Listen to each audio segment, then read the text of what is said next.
scut al albei nopți ce se deschide. Privește chipul în ochii adânci ai lumii. Privește cum un univers întreg de patimi și răscruci se regăsește sub pleoape grele de ideale. Straja nopții, ochi al luminii din amunt, prin mii de vorbe ce-ți purifică un cântec, privește asupra și îmi coboară în glas, asemenea unei note rătăcite, într-un freamăt de lire. Din umbre și iluzii, găsește-ne agonia sufletului și ca un cânt al îngerilor, fă-o să mă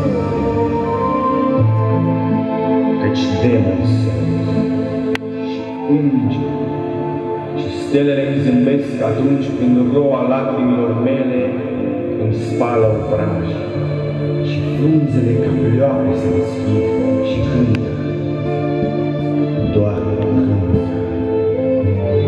Și atunci, peste tot, peste nicăi, din de unde acopere lucrul și fă-mă să exist, chiar dacă nu mai vrei frumos, să simt cum rapsodia haosului meu perpetuă. Liră a nopții, vraja ai eternă umană, creează armonia viselor și dă-mi cântul demonilor ce învie la viață.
Cu vesele cântece și ghidușii. Venim de departe și mergem departe, colo în zare, sus la castel, ne-am oprit aici pe drum ne-a prins noaptea, dă adăpost unor vieți menestrei. La castel mâine va fi sărbătoare, prințesa minește ani 20. Vom bea mult vin, vom goli tăvi cu mâncare, ce va fi acolo să tot petreci. Noi vom cânta noaptea întreagă, oaspeții veseli vor dănțui și-n toiul petrecerii preț de o clipă, om bun și la tine ne vom gândi.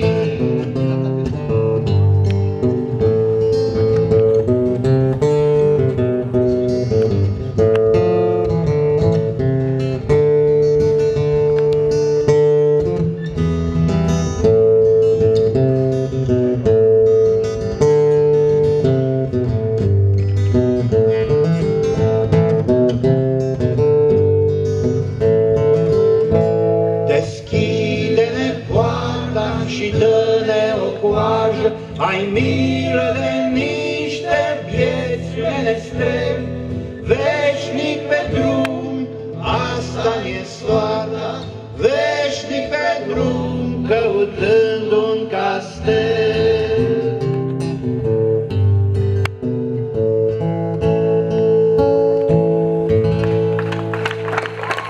Noi vă mulțumim tare mult! În numele tuturor colegilor, mie mi-a revenit misiunea să declar noaptea menestrelilor cu scena deschisă până către dimineață cât ne putem suporta. Vă mulțumim tare mult, vă iubim!